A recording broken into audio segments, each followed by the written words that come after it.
Get started.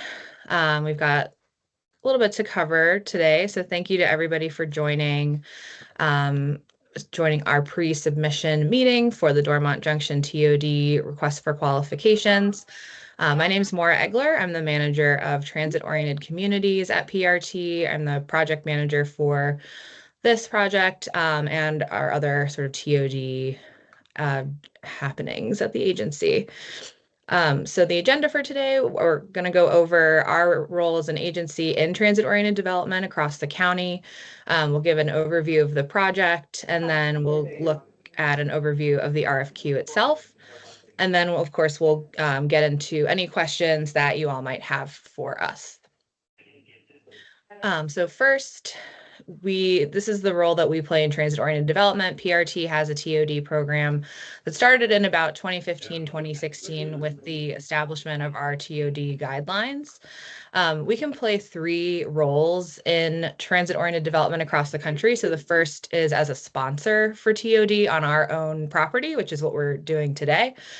We can also act as a stakeholder for any development that occurs within the half-mile watershed of our current or future stations.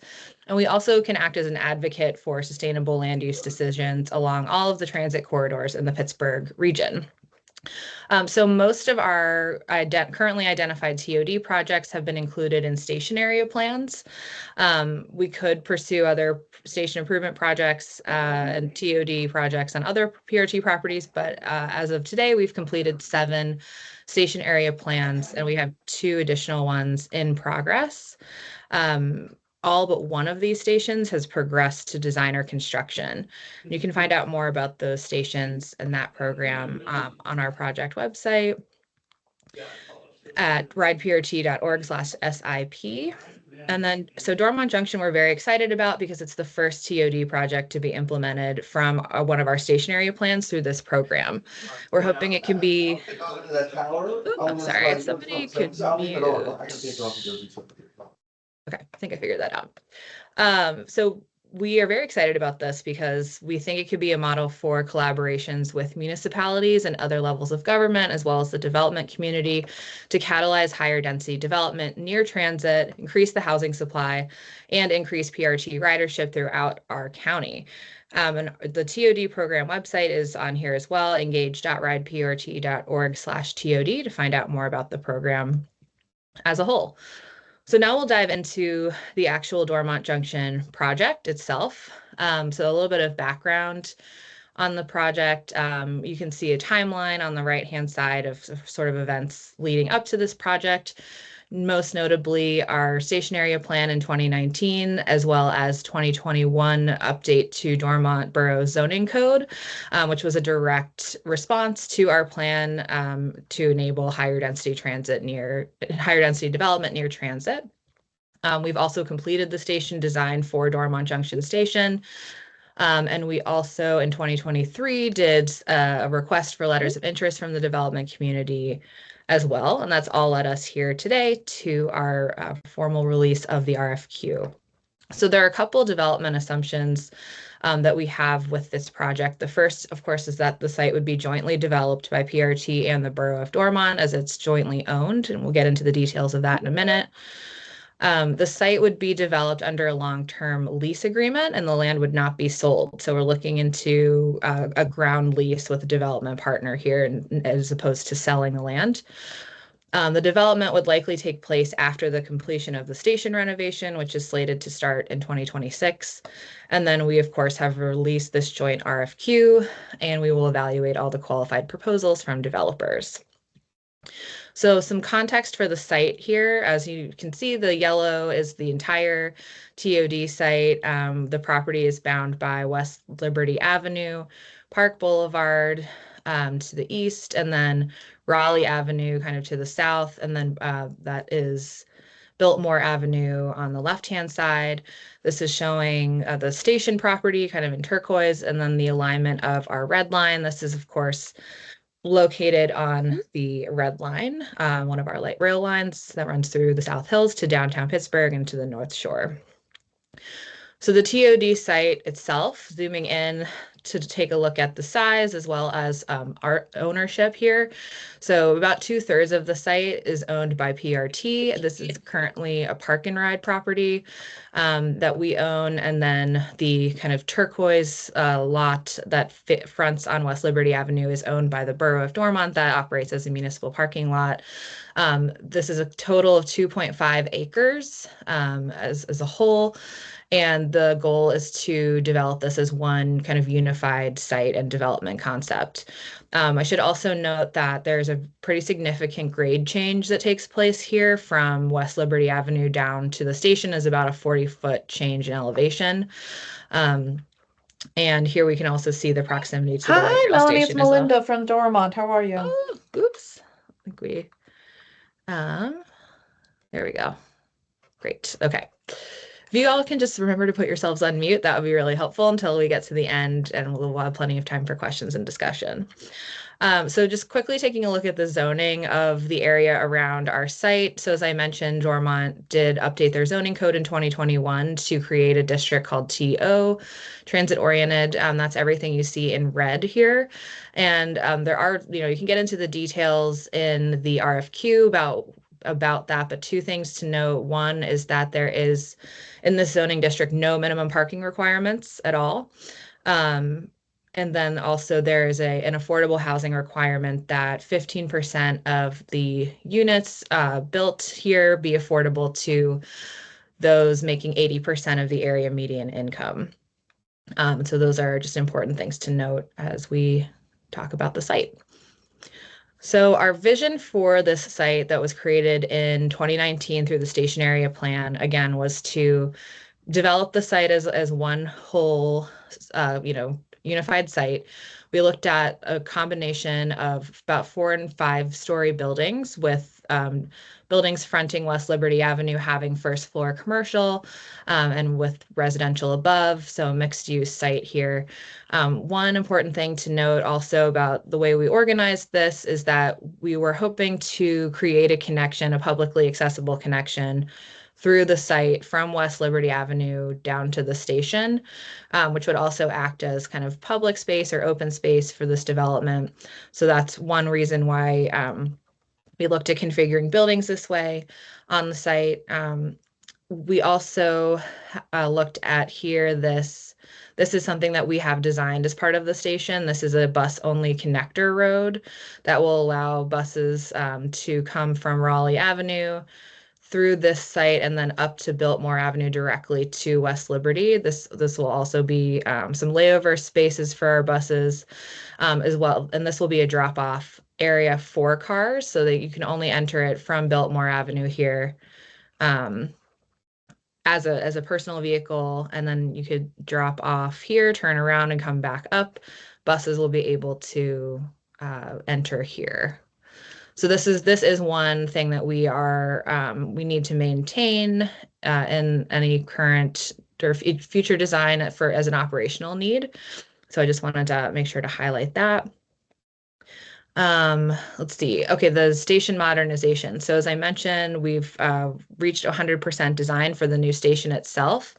So we've got brand new canopies, brand new platforms, large canopies that would span the length of the platform, much more space for seating, for folks waiting on the platforms here. We've got some access improvements, public amenities, as well as some opportunities for tree planting, just an overall much more modernized, up-to-date, more attractive and accessible station. We're hoping that, as I said, to begin construction in 2026. And we're hoping that our investment in this new station is leveraged for attracting a development partner to the TOD site. So now we'll just jump into the actual RFQ itself and what is included and required in the document. So as we mentioned, our leadership in the Dormont Borough have agreed to move forward with this RFQ in the following timeline. So we released it in April. We have a 60-day window for responses, and the responses are due May 26th. We will be evaluating the responses in June, and then we'll decide at that point to proceed with an RFP process in 2025. So depending on the number and quality of the RFQ submissions received through this process, our evaluation committee may then invite a smaller number of submitters to participate in an RFP process. We will then review those proposals, make a recommendation to our CEO that PRT move forward with an exclusive negotiation agreement with the highest ranked proposal. And you can find out more about the RFQ and RFP process in our board adopted procedures for joint development, which are linked here, as well as the project website. And again, this is just the schedule in detail. So a couple just key dates to highlight is that if there are additional questions that you have after this meeting, you can please email those to me by May 5th. And then you can expect responses to those by May 12th, so a week later. And then, of course, importantly, the RFQ responses are due on May 26th by 4 p.m. So as far as what's in the actual RFQ and what we're looking for people to respond to, we have development approach goals. These can all be found in great detail in the RFQ document, but I wanted to highlight a couple of these here. So one of the goals is maximizing land value. So this is a primary goal of our solicitation process is to not only demonstrate a commitment to quality development and long-term community benefits, but also offer competitive financial terms.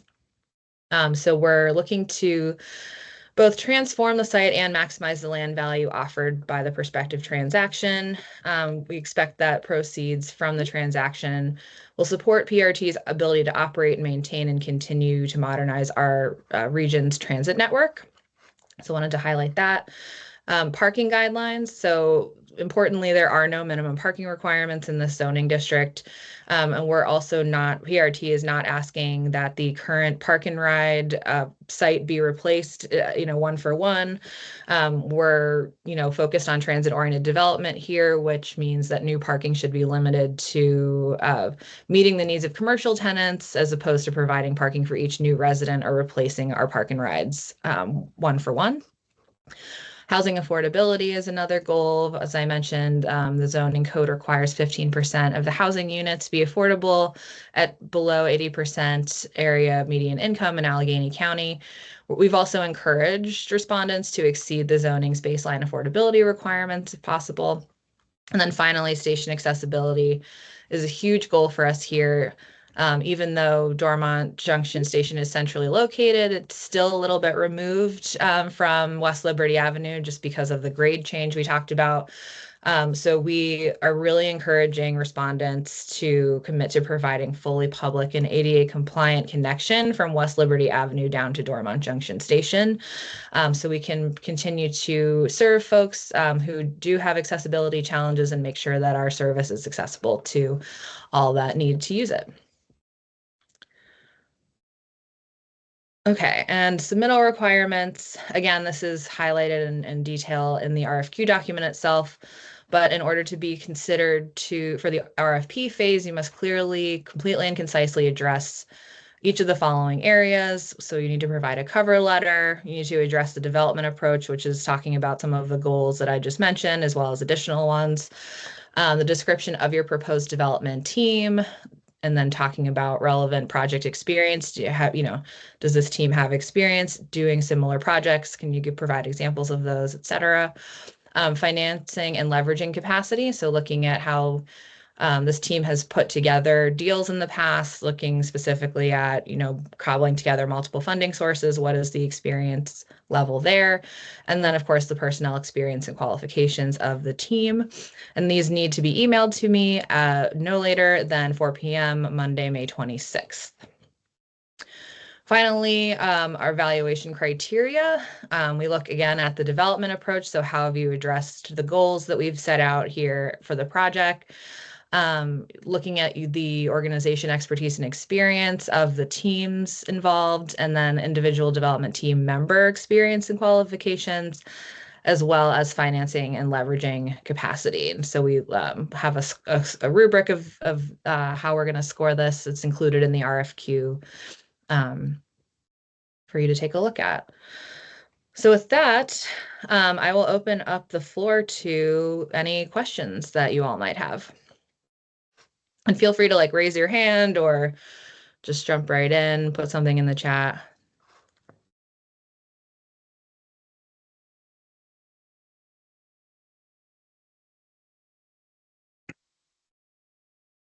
Can you speak to the submission requirements and formatting? You talk about 20 pages in the RFQ plus additional pages. Yes. So the formatting has to be limited to 20 pages with the exception of resumes and visuals. So those can be included as appendices, but anything that's not a resume or like a visual, a visual, I guess, Yeah, it has to what do be you 20. include in visuals? Is that I would say like maps, charts, graphs, pictures, things like that. Anything visual that you would use to support your narrative text. great? Thank you.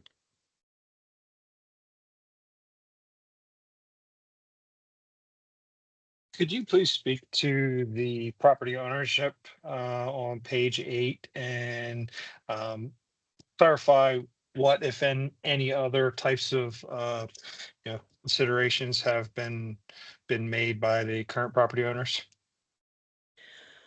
Just like how the ownership is currently Yeah, structured. well, how it could be structured. Yes, ma'am.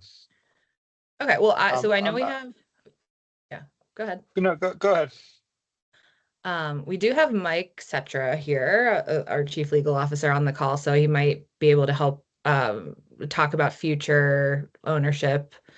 But what we've envisioned here, right, we have two owners right now, PRT in the yellow and Dormont in the turquoise.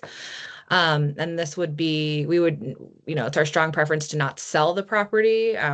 We would like to utilize a ground lease to maintain ownership of the land, but the actual sort of structure and buildings and all of that maintenance would be handled by the developer. And Mike, I don't know if you wanted to get into any more specifics about how that might look. Yeah, no, we've essentially issued this RFQ with existing ownership conditions. As you noted on pages 7 and 8 there, we talk about the parcels and we summarize the parcels owned by PRT versus those owned by the borough. And the intent here, at least initially, the intent here would be to enter into a long-term ground lease that we're anticipating would be buying among PRT and Dormont as joint landlords, and then whoever the successful entity would be here being the lessee. With that being said, if folks have other thoughts they would like us to consider as far as how the ownership is structured or how an agreement structure, I think we would certainly welcome those in your RFQ submissions. Appreciate the added clarification. Thank you. Thank you. Thanks, Mike.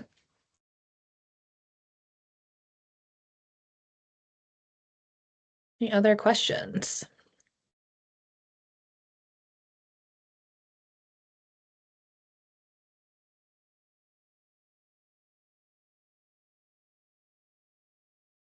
Okay, well, if you think of anything that you would like clarification on, you can email those to me by next Monday, the 5th. This is my contact info here, so please feel free to reach out to me and I'll provide written answers to those questions. But otherwise, hopefully, we look forward to hopefully reading your proposals by the 26th. I'll say more of this, Mike Cetra. Oh, yeah. Can I just add very briefly, just for and I believe we stated this in the RFQ, but the intent would be any written questions received, PRT would respond to them and publish those responses, post them on our website so that all proposers have the same information, or potential proposers. Yes, thank you. We will publish all of those questions on our website. All right, any other questions?